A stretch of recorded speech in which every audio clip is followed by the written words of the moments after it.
It's time, Fat Mac. It's time. We went all in. We doubled down. And now it's time. We go all out.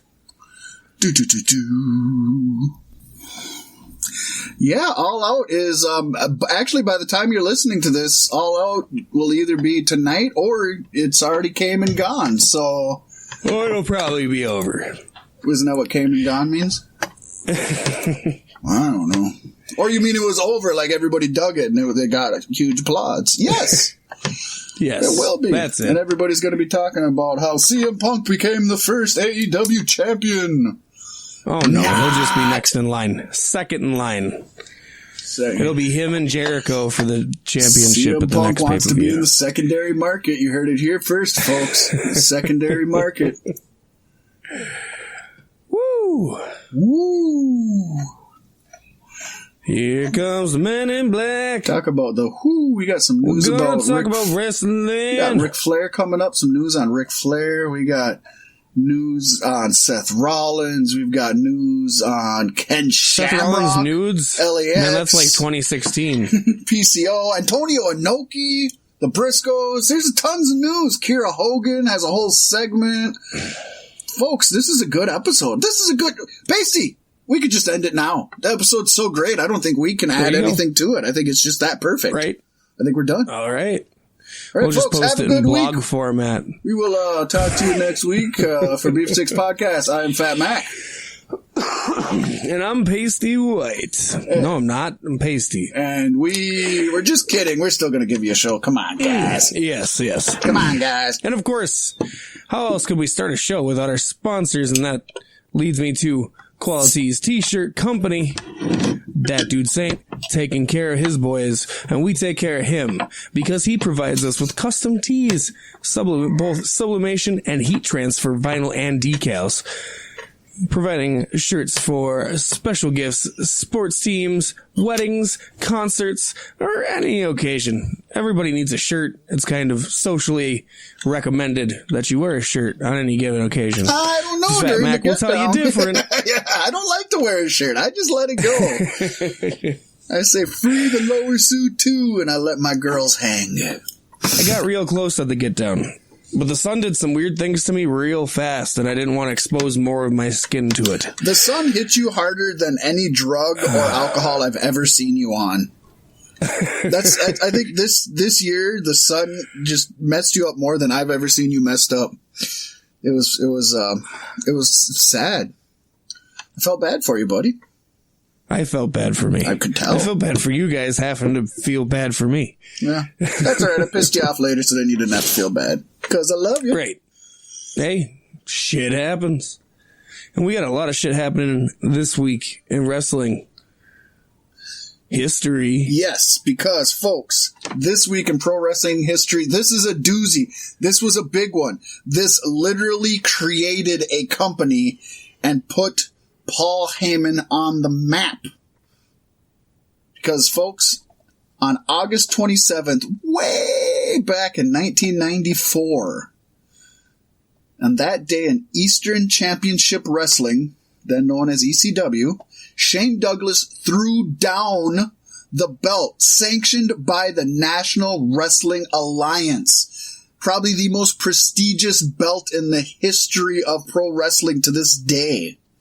And everyone lost their minds, Pasty, as he introduced the ECW Heavyweight Championship in a complete shoot.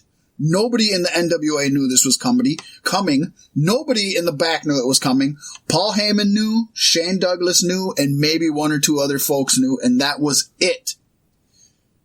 And that's how you make an impact. Oh, fuck yeah. So after throwing down the coveted NWA belt and christening the new ECW Heavyweight Championship, Shane then cut a sick promo saying, "In the tradition of Lou Thesz, in the tradition of Jack Briscoe, of the Briscoe brothers, of Dory Funk Jr., of Terry Funk, the man who'll never die.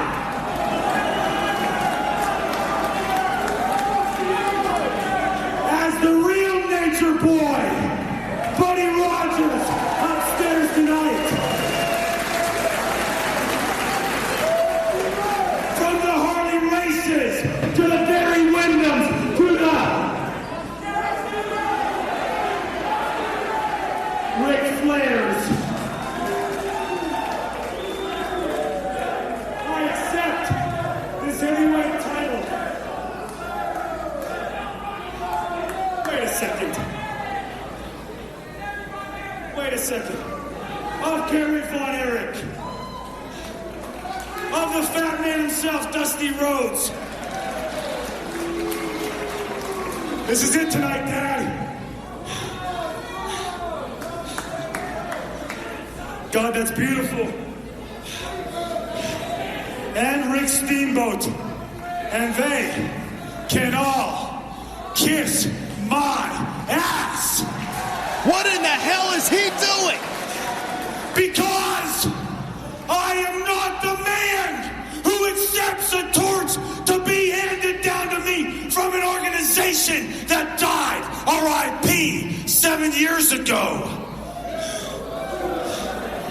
The franchise, Shane Douglas, is the man who ignites the new flame of the sport of professional wrestling.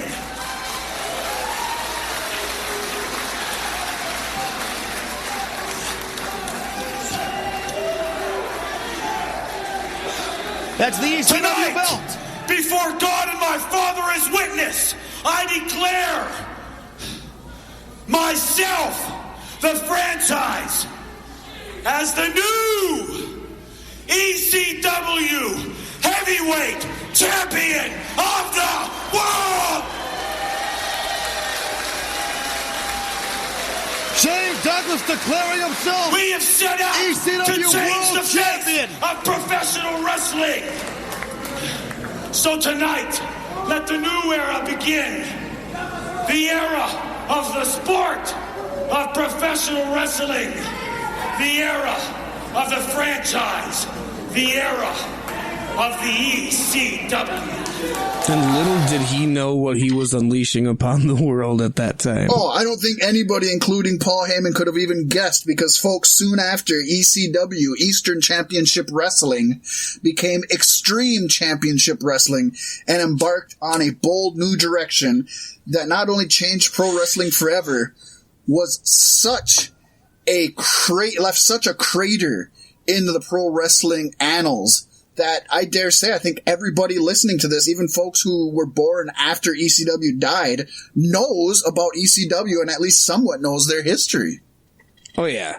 Yeah, and it's definitely safe to say the crater that ECW left has a large amount of radiation pouring out of it these days as remnants, because without ECW, I don't think we'd be where we are today with WWE, NXT, and AEW. I think you could say, and this is easily debatable because nobody knows what changing history will do, but I would say that without ECW, we never would have got the WWE Attitude Era, because a lot of what they did, they straight up, even though they'll tell you they didn't, they straight up jacked from ECW.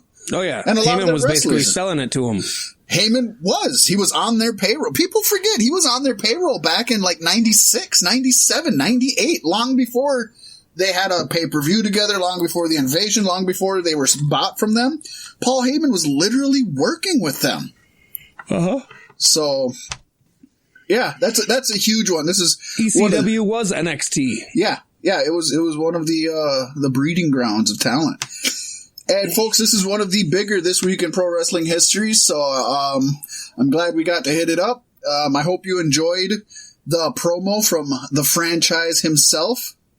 And before we go any further, I just want to let folks know that the Fat Mac is somewhat back. I've changed my lifestyle a little bit since almost dying, but for the first time in 2, 3, 4 weeks, 5 weeks, on this show, I got a 6-pack of beer. I'm only having 6, because I can't handle that much beer right now after coming back from the grave. But I got a beer I've never had before, Pasty. What's that? It is Estrella Jalisco. It is a Ooh, that sounds good. tradicional cerveza, clara dorada, so clear gold, imported from Mexico. And it's good. I would say that it's better than Corona and not as good as Dos Equis. I wanted to get Dos Equis, but I could not find any bottles. And I wanted bottles, so I picked this up because I'd never had it before. And it's good. It's very light. It is a very light beer. I'll give it that. But it's okay. It's good. It's not great. Not great.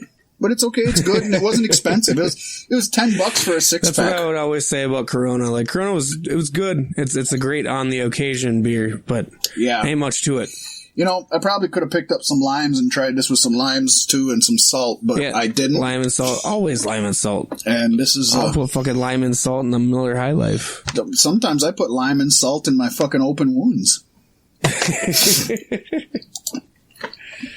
And speaking of open wounds, we're going to open up some wounds in this week's Weekly Elite Dirt Sheet. Cue the music!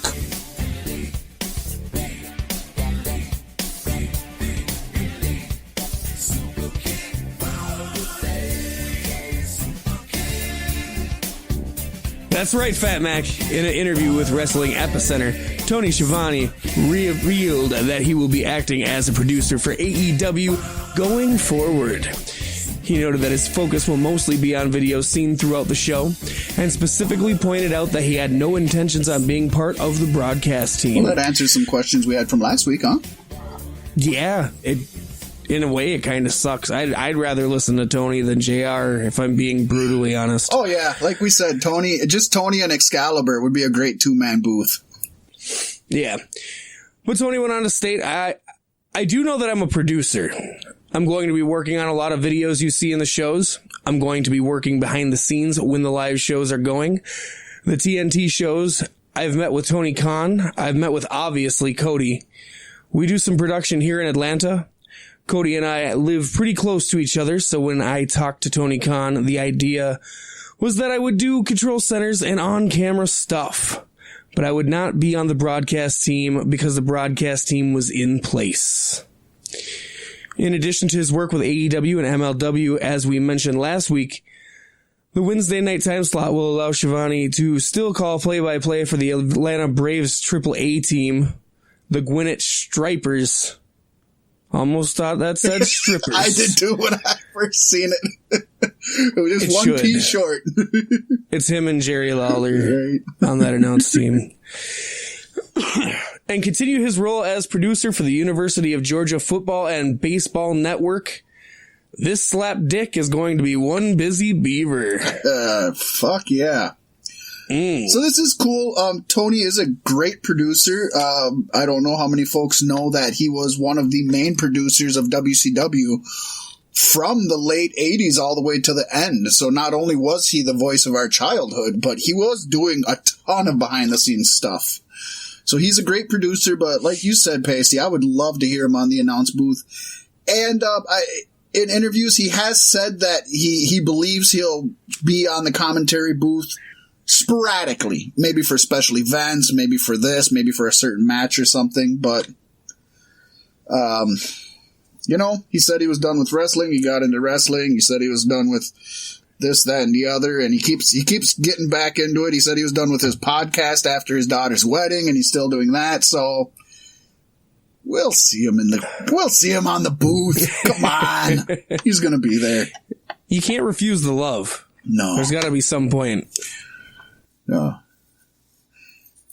And some kind of controversial news that is neither confirmed or debunked.